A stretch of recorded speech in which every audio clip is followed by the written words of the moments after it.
Parker. It is July 3rd, the day before July 4th. Okay, let me just set the scene for everyone here. Parker and I have been doing this show for wow, 8-9 months, long time. Okay, Yeah, if you this is the count UTV baseball, we're almost at a year, I think. okay, fair. Well, let's do that. We've been doing this a year together, and this is the very first show where the vibes are just off. I did not prepare. If there was ever such thing as raw dogging a podcast, Yep. it's today. Yeah, absolutely. It's also, I think that like baseball's kind of settled into its groove and like the storylines are not as plentiful at this particular point in time. Um, we didn't talk about, we could probably talk about who the finalized lineups for the All-Star game, the starters. That's right. And honestly, I looked at that lineup, and I think you and I probably called the whole damn thing, and we'll talk about that in a little bit. But before we even get to All-Star lineups, did you see who they announced in the home run derby? Two people caught my attention. No, I All did right. not. I haven't looked at Cal the lineups either. Cal Raleigh, Okay, wait, I didn't know that. We talked about awesome. that last episode. And National James Woods. How about Oh, I'm that? I'm so excited to see James Wood. I He I is said a James Woods. James Wood. Yes. he's a freak of nature. Oh, it's amazing. It is amazing. So James Wood is going to participate in the 2025 Home Run Derby, and he's only. I mean, when he was announced, he was the third person announced. So Hmm. we still have quite a ways to go to figuring out who the whole field is. But right now, if I'm off the top of my dome, we have Ronald Acuna, Cal Raleigh, now James Woods. James, why do I keep saying James Woods? Fucking A. James Wood. James All Wood. right. Yeah. Is that all Yeah. three? I think that might be all we I know for feel like now. I'm forgetting someone. Maybe that's all we know. Maybe that's all we know. In either respect, Parker, like you said, that is the field right now, just those three. Okay. Which I mean, we're coming up to it, friends. Let's make decisions here. Yeah, I mean, we were It's talking July about 3rd. this last episode, and like the All-Star game is something that you and I both agree is like, okay, I'll watch the All-Star game, but the Home Run Derby is kind of for me the main attraction of the weekend. And Oh yeah. if we can get some firepower in that contest, like I mentioned it last week, I would love to see like the baseball bat pros or something like that, or maybe a sideshow. Um, I don't know. I think that the guys they have this year are enough of like an electric factory that it's going to be fun. Ronald Acuna Jr. is a show in and of himself. His batting Uh, practice rounds are like enough to buy a ticket for. So with guys like Cal Raleigh joining him, I think this is, but especially with the season he's having, this is just cinema. It's going to be super good. I hope we don't, like I said, hope we have more moon bomb guys like we have currently uh, in the home run derby lineup, and I think we're going to see. We're gonna have a good time. It'd be fun. Yeah. Oh, definitely. While we're talking about the All Star weekend or All Star week, let's talk about the lineups. The lineups did Hmm. come out. The starters for the Hmm. American League and National League, they're going to do reserves and all of that on Sunday. But um, want to start with the National League. Parker in the National League, man, it's all about the Dodgers and the Cubs. It's all Yeah, about Dodgers and Cubs this year. yeah. I mean, I kind of we kind of saw it coming, but I mean, pretty much called Will Smith for the National League starting catcher, first base, Freddie Freeman. We were That's not very surprising. Super excited to see Ketel Hmm. Marte, Yes. with his third time being selected as a starter at second base for the National League. Granted, pretty shallow position pool there for the National League at second base, but it is cool to see. Francisco Lindor is the shortstop. Manny Machado is the third baseman. DH is Shohei, and the outfielders are Ronald Acuna Jr., Pete Crow Armstrong, and Kyle Tucker. So, like I said, bunch of Man. Dodgers, bunch of Cubs, but this is a fun lineup. Like, I mean, I've already talked about how Pete Crow Armstrong is like my favorite player in baseball. Super cool to Yeah. see him making his first start in center field. Is this his first All-Star game? I think this is his first All-Star game. Sure is. Yeah, no, that's super cool. Sure That's is. super, super cool, man. There's nothing that makes me happier than seeing kind of younger rookie guys in their freshman sophomore seasons making all-star teams. Speaking of which, the American League Hmm. has one of those guys, I and called that let's run. one. I know you did. I know you did. The American League lineup starters we have, of course, Cal Raleigh, Big Dumper at catcher, Hmm. Vladimir Guerrero Jr. at first base, Gleyber Torres resurgent season at second base, Jacob Wilson at shortstop. We'll come back to him. Jose Ramirez, the most underrated player in baseball at third base, and then Ryan O'Hearn, who's doing Ryan O'Hearn things? Question Yeah, mark in his native could be era. a big trade target. Um, could be. And the outfield is rounded out Aaron Judge, Riley Green, Javier Baez. Riley Green and Jacob Wilson, that's where my eyes went to immediately. Two young guys who, man, I'm so excited to see what they do in the years ahead because these guys have been electric this year. Nobody's a bigger Riley Green fan than my guy Anthony right here. He was super excited to Hell see yeah. it. And then we had like a whole episode where we spent a bunch of time waxing poetic about how amazing Javier Baez has been this season and how he's come back into the spotlight as just a really solid baseball player, and he's done it in the outfield. Super cool to see Mm. him starting in the outfield for the Tigers for the American League. Yeah, super cool. A bunch of guys that didn't make it, and I do want to talk snubs here for a second because I do think there are some Mm. guys who have a case to make as far as snubs. I personally think that Paul Goldschmidt, who was the runner-up at first base in the American League, he's having a better season to me than Vladdy is. Now Interesting. Vladdy's good, but he's I don't know, 380 on base. He does have an 828 OPS, but I think for me the consistency both defensively and offensively that Paul Goldschmidt has lent to this Yankees lineup, especially over the last, couple months where over the last couple, and excuse me, I said months, I meant weeks, where we've seen them kind of scuffle since they got swept by the Red Sox. And Paul Goldschmidt has still been like that veteran presence, a guy who's hitting righty in a ballpark that doesn't necessarily love righties, but he's doing his thing, and it's super Right. cool to see because he won an MVP 2 years ago, and since then it's kind of been a lot of mid from him, and it is nice. Like he's gonna make the All-Star team, Yeah. but he is not the starter, and to me, he has the right to be a little miffed about that. Yeah, I would think so. Like you said, I think he's definitely going to make it as a reserve. And you look at the runner ups across all the positions, and you really recognize how deep the American League was. Hmm. Oddly, Bobby Witt's the runner-up interesting. at shortstop. Uh, I mean, that's just crazy, right? To the Hmm. rookie, and then Jackson Holiday was the runner up at second base. Oddly enough, I thought Hmm. that was interesting. Bregman being the Your main, runner-up at third base is yeah, not very surprising, but he's missed correct. so much time. He's missed, I think, 6 weeks with the Yeah, quad issue. So yeah, I I mean, mean, I that take makes that sense to six me. weeks out, he would be at third base. I think, no doubt about it. I think so too. Another one more I wanted to point out that was kind of a snub in my opinion. Pete Alonso has just been an electric factory for the Mets. So Mm, for me, both my snubs, my yeah. big snubs are at first base. Like I said, he's going to be in the All-Star game. Same thing as Paul Goldschmidt's going to be in the All-Star game, and hopefully he's in the home run derby. Um, but yeah, Pete's uh, Man. Pete's having too good of a season to me, especially in a year where he really needed to bet on himself and did. Well, he didn't really bet on himself. He was forced to bet on himself, and he's paying off for himself. I don't know. I would have liked to see him starting at first base. Yeah, I'm with you. I'm with you. Hopefully, we see him in the Derby. I'd be surprised if he isn't in the Derby. He Yeah. usually is. He's like you said, the Derby mascot at this point. Yep. So we'll see. One of the things I wanted to mention about the Tigers is I've said it here before. You know, the Tigers are that team. They're a young team. They're an exciting team, and I want them to get all the attention in the world because of Hmm. what they're doing. And this, having Javi and Riley Green in the outfield is huge. Their All Star appearances as a franchise have been so thin. They are Yeah. the first Tiger outfielders to be in the All Star game since 2007, and that was Maglio Maglio Ordonez, if you can Ordonez. Yeah. believe Okay. it. Yeah. How about that Uh, for a callback? Oh damn! that's crazy. If we ever have Dallas Braden on the podcast, do not mention Maglio Ordonez's name. Oh, okay. Well, then now I have to. Mags took him deep twice in the same inning.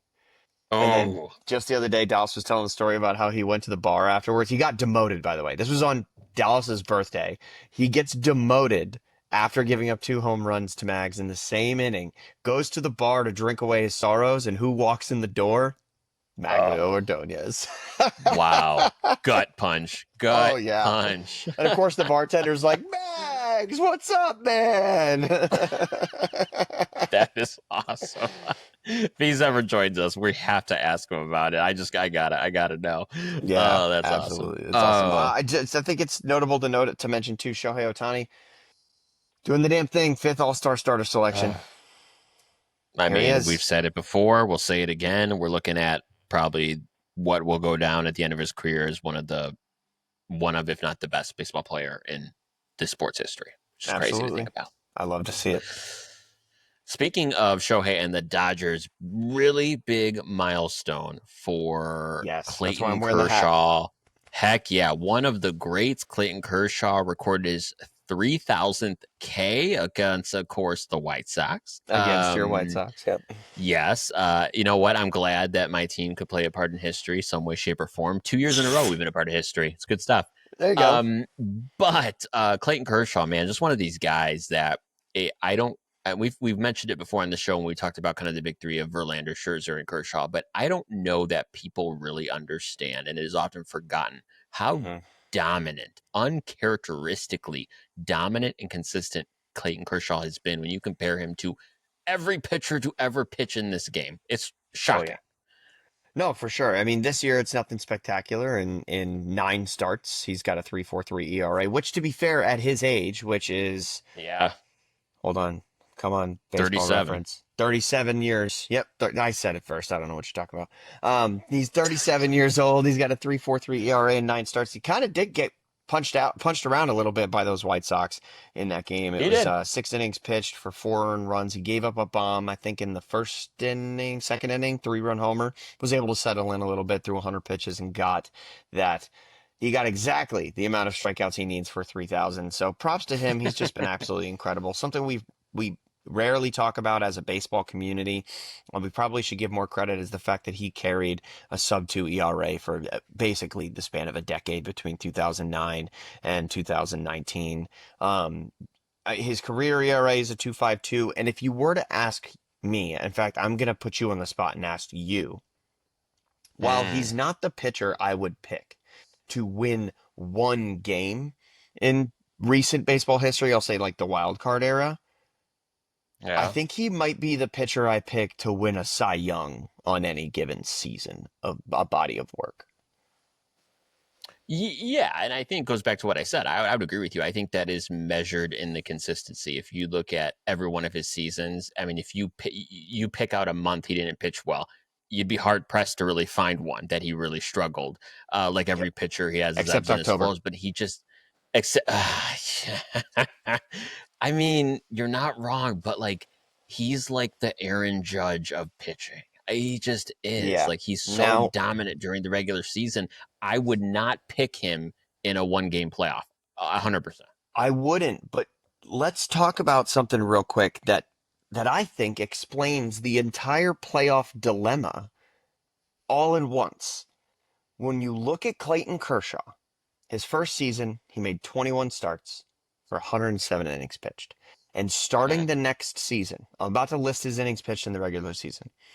171, 204, 233, 227, 236, 198, 232, mm-hmm. 149, 175, 161, 170. This guy was an absolute horse for Yes. basically a decade. And when you pitch that many innings over the course of a season, 230 innings is fucking ludicrous, man. And he did it Yes. 4 out of 5 seasons. Like, People what else don't. can we expect from you after the regular season's over? I mean, yes. I mean, it's showing now, right? Pitchers now do not hit those numbers anymore. And not only was he hitting 200 plus innings, 230 in a lot of those cases, he was doing that all with a sub 3 ERA, which is just Yes. blows my mind for like 9 straight seasons. Yeah. That's Now, amazing. now imagine a world where Garrett Crochet, I almost say Garrett Crochet. Clayton Kershaw is pitching in the AL East. I do think these numbers dip a bit because if you talk about the Mm, AL West or NL West of his era, it was spectacularly bad. It was the Dodgers and then a yes. bunch of pretenders, really. Like the Giants were not good. The Padres were terrible. The Rockies have No, always yeah. been terrible. Like it's all just bad in that division, really. And it was during a lot of his career. Hmm. But he was still a big game guy. Like you could put him up against the Yankees on Sunday Night Baseball and he was getting you results. It was just in the regular season when he was at full strength. And then when you start demanding a guy make 3, 4, 5 starts in the postseason after pitching 200 plus, 230 innings plus, Right. like what are we doing if we are crapping on the guy? Like in 2015, 232 and two thirds innings with 301 strikeouts. That's crazy stuff, man. That's crazy. It So is. while it would be great if Clayton Kershaw was this postseason slammer, kind of like a Garrett Cole type, Hmm. unfortunately, that's not the reality. But the reality is that he's still a first ballot Hall of Famer. He is still in the conversation, if not the consensus best pitcher of his generation. And he did it at one of the biggest and highest expectation franchises in all of baseball. So props to him. He's the best. I hope he never wears another uniform. I really don't think he will. He got that 3,000K mark, and I think we might just be looking at the end of the Clayton Kershaw era. Maybe if not the end of the season, maybe one more like spot starty relievey season. But Yeah. Yeah, I good think for so. him. I'll end it with this. This is I always like looking at this because it puts into perspective of all of baseball history.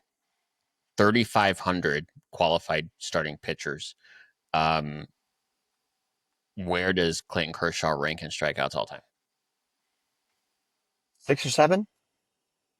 Ooh, no, deeper than that. Not too deep. Okay, Not yeah, too that deep. makes more sense now that I think about it. 20. Okay, 20, yeah, yeah, that's pretty which good. is still crazy. Like it's just, my God.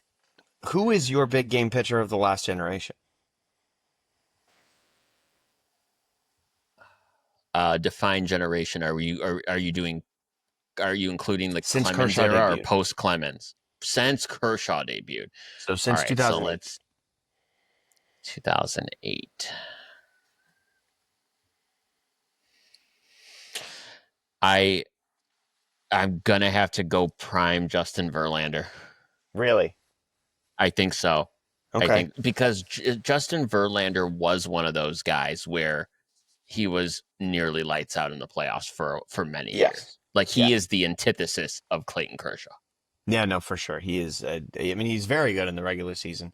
He was the kind of guy who kind of invented the idea of like being your own closer, where you just throw Yeah. like 97 for the whole game, and then in the eighth and ninth you start dialing up 101 and 102. Mm-hmm. So yeah, very respectful pick. Not mine though. Who you got? Max Scherzer. So Ooh, there we okay. I are. mean, There's it's that gonna be one of the trio of three pitchers. guys. Yeah, there it And is. yeah, right. Yeah, all Wow. first ballot Yeah. Hall of Famers. 100%. I cannot wait for that day. Oh It's yeah, that's gonna be when so they. good. I I hope want they all them all retire to this get in. year and they all go in at the Yes, same time. That's gonna I would actually, love if they that. do that, that's gonna be like inflation of the ballot. Like people won't make the Hall of Fame because if enough No, of those guys are on the same ballot, it's like, well, I'm not gonna not vote for Kershaw and Verlander and correct, Scherzer. Yeah. correct. The other ballotees, that's their worst nightmare. Oh, for sure. If you're in your eighth or ninth season of eligibility, you better fucking pray you make it in the next, well, if you're in your third season of eligibility, you better hope and pray you make it in the next 5 years. I mean, that's not even considering other people that I'm sure will be on there as new entrants that deserve the vote too. So three are Mm-hmm. already done. You have a couple others. Half of those votes are taken. You're screwed. You're not getting in that year. No, Shit. not at all. Oh my Not at goodness. all. You know what? These are the guys that make me think, like, why do we wait 5 years to vote them in? I agree with that. Right. I don't understand why it seems so arbitrary to me. What do we need 5 years to ponder about their career? I don't understand that. Some guys you don't. I think that there are some guys that, like, maybe this is something. I mean, the commissioner has no bearing on the Baseball Hall of Fame, but maybe the Hall of Fame considers like kind of like the commissioner has started doing the legacy additions to the All-Star teams, like with Miggy and Pujols. Maybe we just Yeah. start like throwing dudes on the ballot first time if they have like a crazy good career. Now, maybe you don't because if you did that for these three guys, like we just said, you ruin the ballot that year, kind of thing. But Something to think about. Hey, there's a lot of guys that have retired recently. They're going to be on that ballot that are. I'm just gonna throw one to you. Yadier Molina, Hall of Yeah, Famer or not? I Ooh, think so. tricky. You think so? Yeah, I not have third. not made up I'd my say mind yet. second or third ballot Hall of Famer. That's probably right. That's probably right. Yeah. First Yeah. ballot, though, I don't think so. I I don't don't think the think definitely offensive not numbers first are ballot. there. It's really hard as a catcher, though. That's true. That's true. I mean, it's hard as a catcher, which the argument is, in my mind, if it's that hard as a catcher, do you lower the bar for the like? Does the bar different for catchers? And I think it should be. Well, I mean, the good news is the bar doesn't matter because it is a vote. Like it's one of those things. It's like Hall of Famer or not. And for me, the eye test is the number one thing. Like we all love using war when I don't agree with your eye test and things like that. Correct. But the eye test is something that I think is truly valuable when it comes to Hall of Fame selection. Like maybe to some people, David Ortiz wasn't a first ballot Hall of Famer, but for a guy that meant as much as he did to, the one of the top three baseball cities in America, Oh yeah. Oh yeah, yeah. I think so. I think he's a first ballot Hall of Famer just for that. Like if he does the same thing for the Kansas City Royals, I don't think we're talking first ballot. Like I think Salvador Perez, for instance, I think Salvador Perez is a Hall of Famer, but like sixth ballot. You know, I feel like on a regular basis on this show, we always come back to talking about the Hall of Fame and how jacked up it is. So why do we always do this? Because it's jacked up. Because it's super fucked. Like that's why. Welcome to Late Night Jacked Up Hall of Fame. Yep. We're here every week. All right. This is the year, Parker, of pitchers with stuff making their Oh yeah. debuts in Major League Baseball. And none other than Mr. Chase Burns of the Cincinnati Reds, who was a first round, second overall pick in the 2024 draft. And this guy's already up in the majors making his starts for the Reds. Mm-hmm. Debut was really solid. Debut was really solid against the Yankees. He went ahead and pitched 5 innings, 8 Ks, gave up only 1 run, 3 earned runs, 6 hits. But that game against your Boston Red Sox, the wheels came off. Yeah, so I thought this was super interesting. And normally I wouldn't want to just sit here and talk about a young guy getting blown up, especially not like on the road in Boston. That's not what I'm here Yeah. to do. It's not because it happened against the Red Sox. That's not why I'm here to talk about it. What I'm here to talk about is he only recorded one out, and that is a very few amount of outs for any starting pitcher, let alone one of his caliber. Um, and a very interesting scene played out during this game. Jaron Duran made the first out of the game. He's the leadoff hitter for the Red Sox. He then walked to the on deck circle and like frantically, excitedly covered his mouth and whispered something to the next hitter in the lineup. And then the Red Sox dropped 5 runs on him Oh right boy. after that. So immediately everybody's like, he's tipping. He's tipping. Yep. And I hate to be the guy that like whenever a guy gets shelled in the bigs, a lot of people will go on Twitter and stuff like that. And I saw a lot of this on Twitter where they're like, oh, just because a guy gave up a bunch of runs doesn't mean he's tipping. I think you'd be surprised at because of the quality of these pitchers in the big leagues. I think they're tipping way Yes. more often than people realize. And nobody talks about it because Oh you don't yeah. want to tell a dude he's tipping because he's going to look at the tape and fix it. And when you look at the tape, he was like squeezing the crap out of his glove on the breaking stuff and opening his glove during his motion for fastballs. And for a guy that throws 101, if you see that squeezed glove and you got off speed coming, you got a green light, sir. So I mean, I don't know. I people think that's people something. really I think it is something, and I think people don't give enough credence to the fact that pitchers are tipping, like you said. Like, guys, this isn't like he's not holding a sign out there for everyone to see. I mean, people understand these guys do this every day. They know the mechanics. They know how these Oh yeah. guys look coming out of their rotation, out of their wind up. They know this stuff, right? So, I mean, Hmm. this is not as hard as you think it is to a Especially in layman this day and like age where I can us. watch every pitch you've ever thrown since college Right. or the minors. Right. I can pick up on anything. I might not be it, but big leaguers can. Yeah, 100%. So, regardless, though, Chase Burns he's in that category when we talk about, we're talking about Kershaw and Verlander and Scherzer. I Hmm. can't wait until 2, 3 years from now when we're talking about Burns, Mizrowski, Skeens. Like these are dudes. I mean, these guys. You can argue. I don't know when the last time we had so many pitchers coming up to the majors at one time with the pure stuff that these guys have. It's remarkable.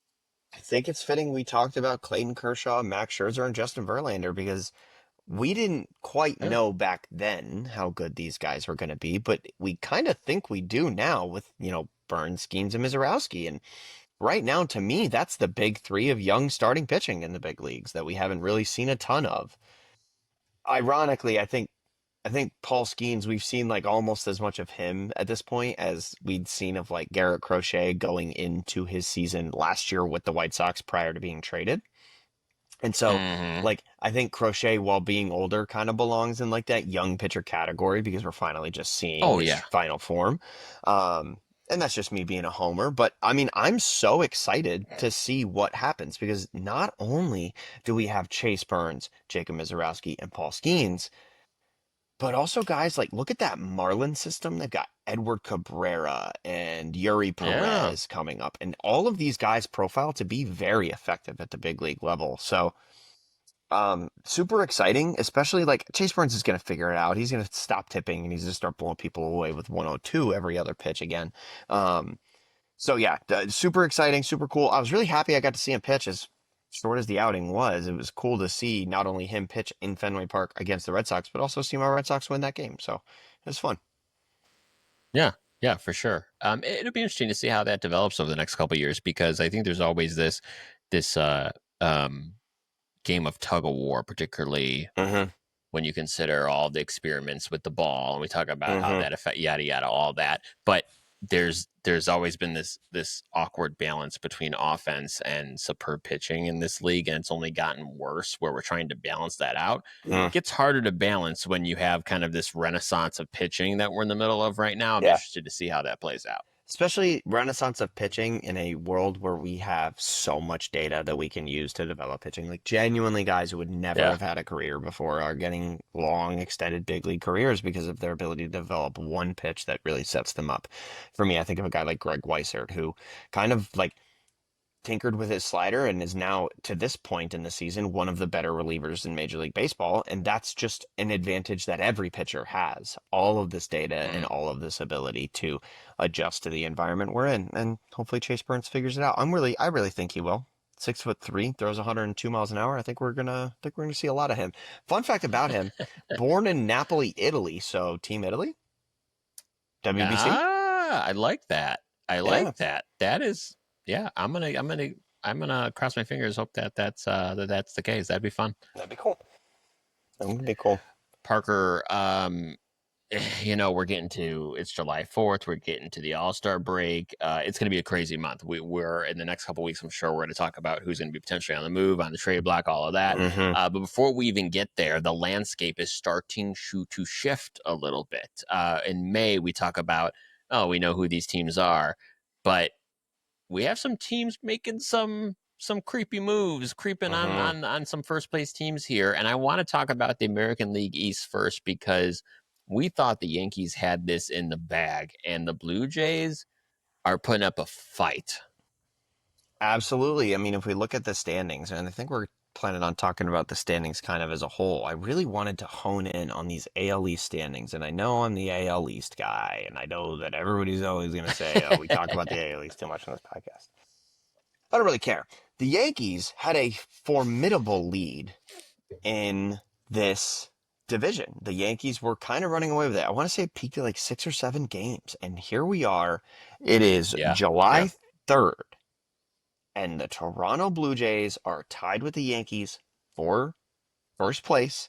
They just took two of Mhm. three, or maybe even swept the Yankees in Toronto. And the Tampa Bay Rays are half a game back.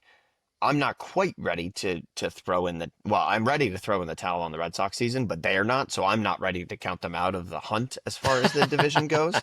But we could definitely see a division that's fighting and scrapping between four teams yet again in this AL East. And the Blue Jays, a team that a lot of us, and I say us because I was one of them, people slept on the Blue Jays coming into the season. It was like, what is this team going to look like? Vladdy is on the way out the door, Bo's on his way out the door, Springer's getting old. Well, Blue Jays are here, man. Blue Jays look good, and they're getting decent seasons out of some starting Yeah. pitchers that I, I think really has helped them, overcome any of the obstacles that we foresaw them having with their lineup structure and stuff like that. And this is the product we're seeing. I think these Blue Jays are here and are legit for the rest of the season. Yeah, I think they're legit for the rest of the season. And maybe I'm jumping the gun here a little bit, but I do see them as a team as we go to the trade deadline. There'll be some reinforcements. But as we Hmm. go into this coming off season, they're going to get some dudes. With Bo Oh Bichette, I yeah, don't think they'll bring him back. I think they're going to go hog on the free agent market this year. And I think you're looking at a team in 2026 when we're looking at predictions and saying the Blue Jays may be on top of the division next year if yeah, they make very the right moves. very much could be a thing. Um, They do have an aging rotation to a certain extent. Kevin Gausman's 34 years Yes. old, Chris Bassitt's 36 years old, and Scherzer's one of those guys that's, about to retire, we're talking about. So, I mean, we might see a very, very facelifted rotation, and maybe this is the offseason that they accomplish something like that, trading for a Sandy and try to build him back up, or maybe getting one of those other young arms from the Marlins, something like that. But signing Jeff Hoffman, having Yimi Garcia in there, just absolutely throwing darts. Nick Sandlin, all these guys have come up and in big situations and performed, and this is what you're going to see when a team has a rotation. Like, think about at the current state of their rotation, Kevin Gausman, Jose Barrios, Chris Bassett, Eric Lauer, Max Scherzer. That's a spectacular rotation to bring into a playoff series. Like Kevin Gausman, Yeah. Barrios, and Oh yeah. Bassett, there's your three. Let's go win some Especially ball with their games. offense, that yes, their offense is Mm-hmm. going to support them more than they have in the past. They're in resurgent offense mode apparently, and Mm-hmm. um, I don't think, like you said, I think because that rotation's aging, I would like to see them kind of turn over 40% at least of that rotation in the next year. I think they probably will. Um, but I don't know this East, like even if you go down, and I want your take on this because the Red Sox, I mean, 6 games, not bad. I mean, if they, Parker, I mean, hear me out. If their winning percentage the rest of this way is 550, maybe get lucky Yep. 575, maybe. I mean, maybe they could do something if they're consistent. For sure, and they just did take 2 games from a good Reds team. So and they Yeah. swept the Yankees. They've shown they can beat good teams. And as we get into the longer months, I worry about the Red Sox ability to maintain um, their any sort of winning pace. Not their winning pace, because their winning pace right now is fucking terrible. But even if they were to get hot, I worry about guys like Carlos Narvaez. Um, Guys like Roman Anthony, who has started to break out, and Marcelo Meyer as they start playing more baseball than they've ever played in their life, and on a bigger Yeah. stage than they've ever played, with more travel than they've ever experienced. So I think that the Red Sox, like genuinely, I don't know how the front office is justifying not selling the entire store before the trade deadline, but I say all of that to say that I almost am scared also for the Blue Jays in the same sense, because when we look at the age Hmm. of this team, Yeah. their lineup right now consists of a 27-year-old Bo Bichette, 26-year-old Vladdy, 25-year-old Addison Barger, 26-year-old Alejandro Kirk, who can't play every day already because he is a catcher, 29-year-old Yeah. Ernie Clement, and 26-year-old Andres Jimenez, and 26-year-old Will Wagner. Pepper in a few guys off the bench like Leo Jimenez and Davis Schneider. We're talking about a very young team, which profiles to be very good in the next 2 to 3 years. Good for them in the next 2 to 3 years. But like a lot of guys with sub 5 years of MLB experience. And when you're talking about that lack of experience, it's going to start biting them as we get into the hotter months, as we start traveling more, and you're feeling the Yeah. pressure of an entire country and things like that. Like I worry about this Blue Jays team, but for right now, I'm willing to absolutely buy in into what the product they're putting on the field is.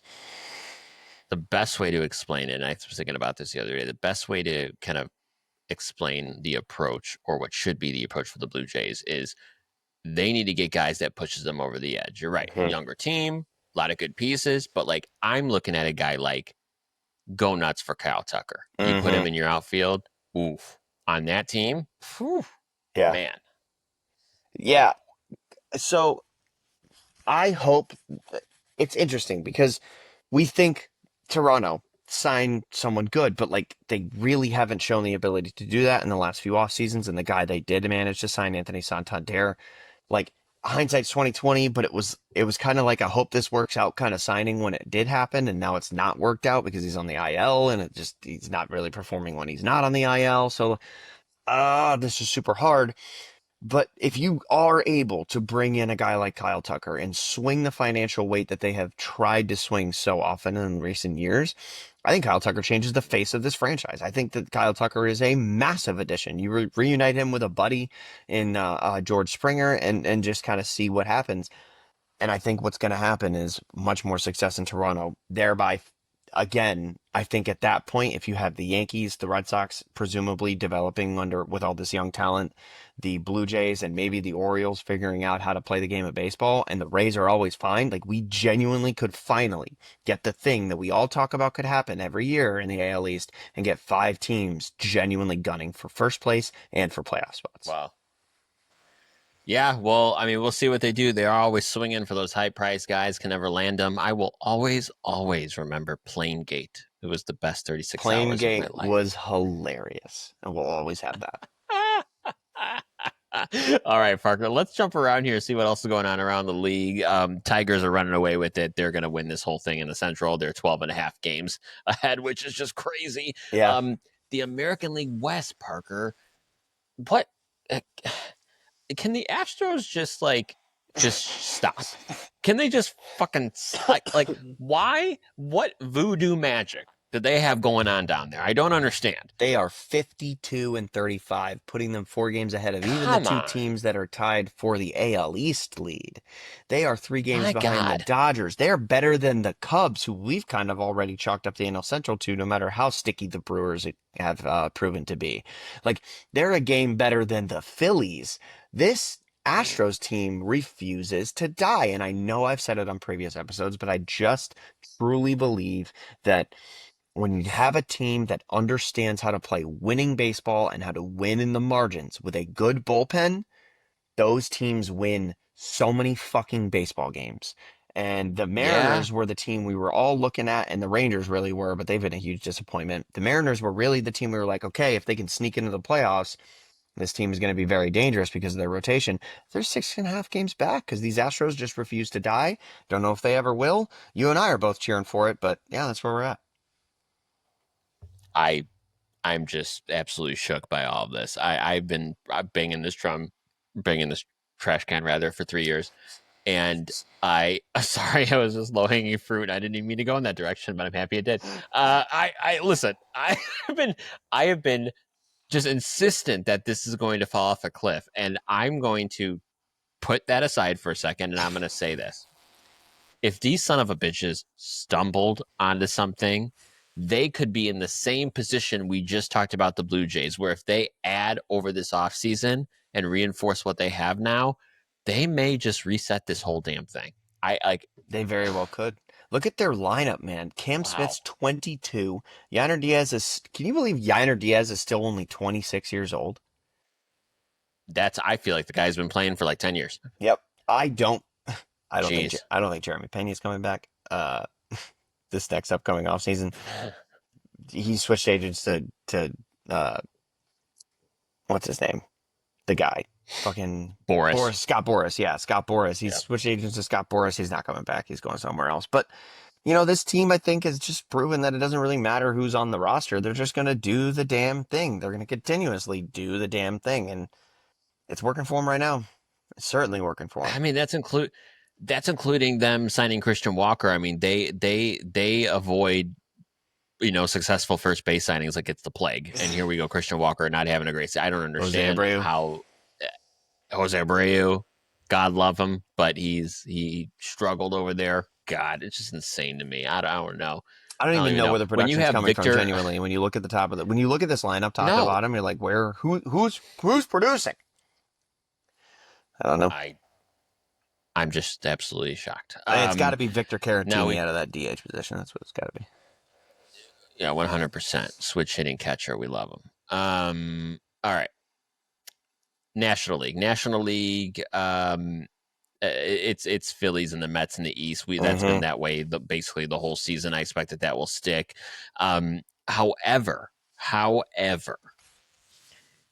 that NL Central is looking a little interesting. Okay, the Mm-hmm. Cubs are 5-5 in their last 10. The Brewers are 7-3 in their last 10. And Parker, the Brewers, we talk about this a lot, are the Rays of the National League. They Mm-hmm. find a way somehow to piece talent together and figure it out for every year, people cycling on and off of that roster. But I think Mizorowski joining this rotation Oh, is a just a boon for them, honestly, because that is a stopper every 5 days for this team. And I don't think the Cubs have it in the bag as much as they thought a month ago. And I would challenge the Cubs, and we talked about this a couple weeks ago, to put pedal to the metal and go all in on this trade deadline, because if you don't, this isn't going to end well for you at the end of the season. no, not at all. And we thought this would be a division that the Cubs would kind of run away with. But to your point, these Brewers are they're Yeah. very sticky. That's the word I used earlier. It's the word I'm gonna continue to use. Yeah. Because as of this moment through Yeah. July 2nd, they still have a 27.1% chance to win the division and a 43% chance to win the wild card. Wow. They're probably going to make the playoffs. A 70% chance to win the playoff to make the playoffs.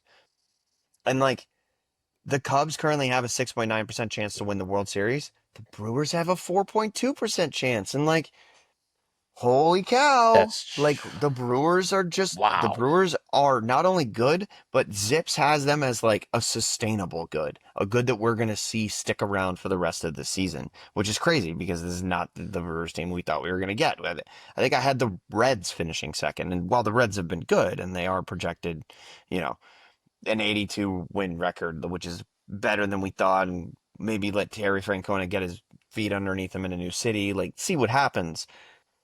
The Brewers are just the next, not massive tier, but the next tier above a team like the Reds or even the Cardinals. I see. I half agree with that, because the Cardinals, I'm not sold on the Cardinals. I don't believe in the Cardinals. No. There's a lot to believe in that Reds team. And Yeah. I think the Reds, that team could go after the All-Star break, go on a freaking tear and find Mm-hmm. themselves really competing with the Cubs and the Brewer. I really can see that. Yeah. I mean, the Reds have the names to really inspire confidence. Like Christian Encarnacion Strand, Ellie De La Cruz. Their rotation is very good. A guy like Nick Lodolo, Chase Burns is here, probably here to stay. Yeah.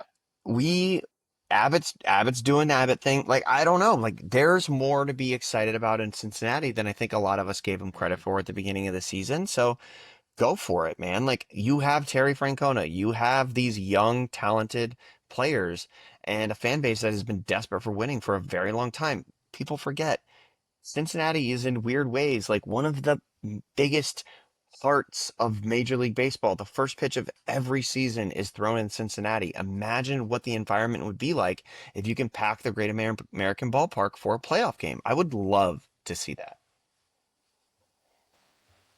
I, you know, I'm with you. Like, this is one of those teams that I'm so interested to see what they do with the trade deadline, because you insert another bat and a half in here and Yeah. another bullpen piece, because everyone and their mother looks for bullpen pieces. Like, Mm-hmm. what about Ryan O'Hearn? Put him in the DH Mm-hmm. spot in this lineup. All right, now we're cooking, right? Like, Yeah, this is, you get a Ryan there are a O'Hearn couple and players someone has a away hot from month. being, yeah, yeah, that's what I'm saying. There's this center fielder in Chicago. His name's Luis Robert Jr. I know he's not doing great, but hey, let's talk about him, because, like, seriously, guys, I mean, I love how much I'm like totally mooching Luis. Oh, dude, you are I will. nobody. I'll. He better have his fucking bags packed if you're the GM.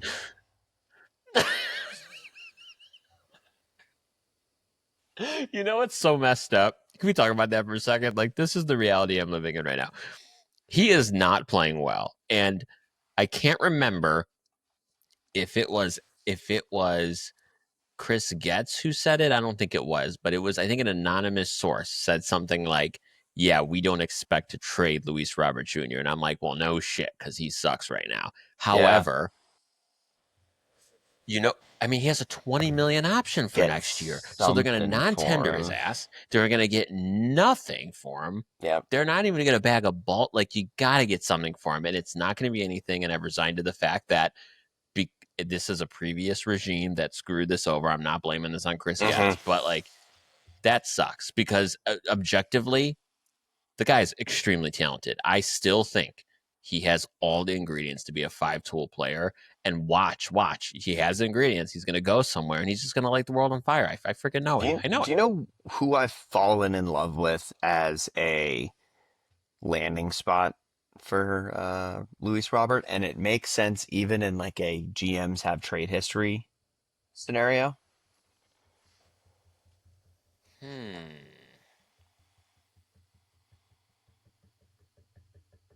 I don't know. San Diego. Oh, okay, Imagine him playing okay. I left do like field that. I do like. because he is the left fielder. I mean, Yeah, Fernando Tatis is playing right, and Jackson Merrill's playing center. correct. I mean, that's an all-time outfield. If we can just talk about that for a second, Very defensively, good, that's incredible. very good. Um, I mean, that I don't hate that. I mean, they have Gavin Sheets. At least Fangraphs has Gavin Sheets out in left field. Don't love that. The only thing that I Um, don't like about that whole scenario is who do you trade? Because they're not trading DeVries. I really don't think they're going to trade DeVries. no, And you guys don't want Ethan Salas. You have Kyle Teal. He's your catcher of the future. we have Teal. We have uh, Edgar And Caro. yeah, I you mean, guys are like, deep at the catcher position. it's just we're very deep at the catcher position, and not many teams can say that. So yeah, I don't really know. I mean, AJ Preller, we know, will sell the farm on any given Yep. day, but I don't know that he has much of a farm to sell anymore. So Yeah. um, I mean, honestly, at the end of the I day, don't know, getting but that contract off the books might even just be. I know he's gone at the end of the year, I but I know. the ability to not, don't you lose a comp pick if you non-tender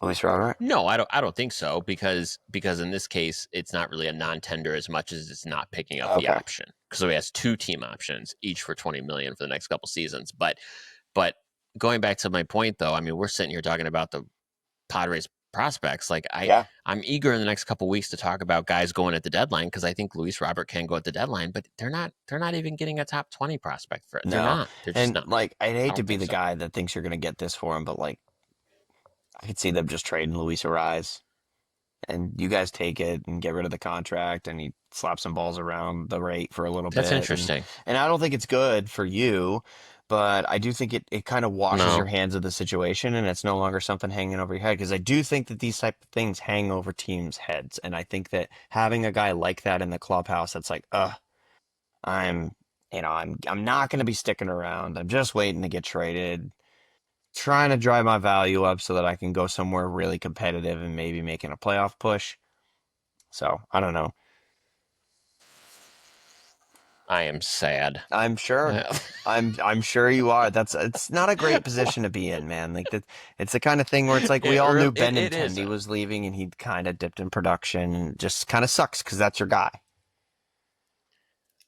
It is. Can I end the White Sox talk on a good note though? Because Parker, I'm in love. I'm in love. I'm in Chase Mydroth? baseball love with Chase Mydroth. Oh yeah. Did you see Holy that shit! Did slide? you see his slide into second Yes, base? yes. Dude, that slide God, was so sick.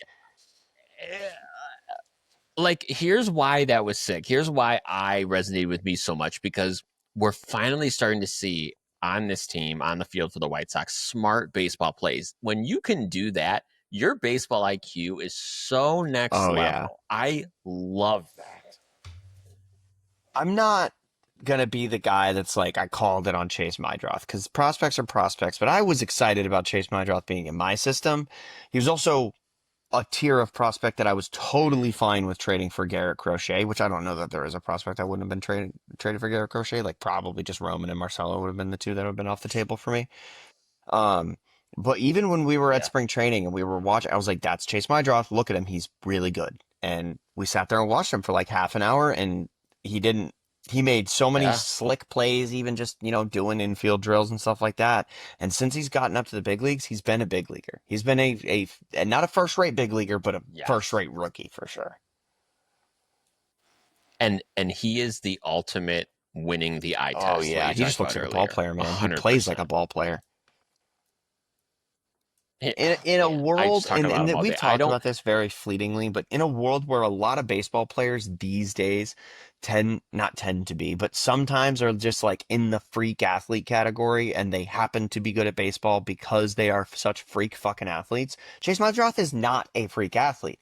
He is just a very, Right, very good baseball player.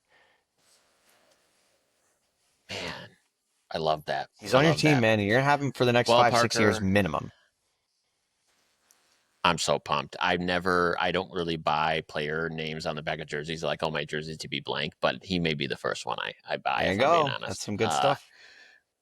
My my Oh yeah. guy. I think Parker, we're out of man, let's stuff end the to show talk this about. way. Yeah. Yeah, we were like, we don't have It's much 50 minutes. today. It probably won't be long, but somehow the magic of our baseball nuttiness always brings us up to the hour mark. But let's cap it off this way, Parker. We it's July 4th tomorrow. I don't know about you. Like I get to July 4th and I get the baseball feels. Mm-hmm. Um I my favorite baseball slash Fourth of July crossover of all time. I don't think there's anything that gives me goosebumps more than Ray Charles singing um, um, "God Yeah. Bless America" uh, um, in Sandlot. It I just think about it all the time this time of year, and it is just one of my favorite movie So in scenes of our all show time. rundown, you wrote Ugh. baseball on the 4th of July, and like, I was like, oh, I wonder if he's gonna put me on the spot and make me come up with my favorite moment for baseball on the 4th of July. And ironically, I was going to say this isn't a Major League Baseball moment, but the Sandlot, watching or playing night baseball with the fireworks in the sky and just standing there and watching the Oh fireworks, like brings me back to my childhood every time. I love the 4th of July when it comes, like, I don't, I'm an American and I love the 4th of July. I love baseball on the 4th of July. And like, to me, opening day yeah. occupies a very similar spot in my heart with like big flags and like America and bunting and stuff like that. Like, it's super sick. I love that we're playing baseball on the birthday of our country. Um, and this is the kind of time of the year where it's like not only do the months and the weather start heating up, but divisional races start heating up like we see in the AL East. And I think the 4th of July is like, okay, trade deadline's in the end of the month. All-Star games in a few days. Let's do it. Wow. Yeah. I mean, well said. That is absolutely right. You get to the fourth, and it's like the baseball world just starts to heat Oh yeah. up, and I love it. And I mean, baseball on 4th of July. Is there anything more American than No, I that? don't think I so. don't And I think so. think that this is also the kind of year where like the sick fucks that we love, like TM, little TM logo, they start really having the best time. Because other sports are starting to kind of steal the spotlight. We got like hockey and NBA free agency trades and moves happening, and training Yeah. camp starts in a little bit for the NFL. People start wondering about their fantasy lineups and stuff. But baseball fans, this is where we start to really settle in, and we're like, all right, these are the teams. This is who they are. Who's swapping players and who's getting better. So, big fan of that. Heck yeah. Well, we'll be back here next week as we always are. We'll probably be a little more prepared than we were this week and still talk for an hour. So we'll catch you next week, everyone. Have a good fourth. We'll talk to you then.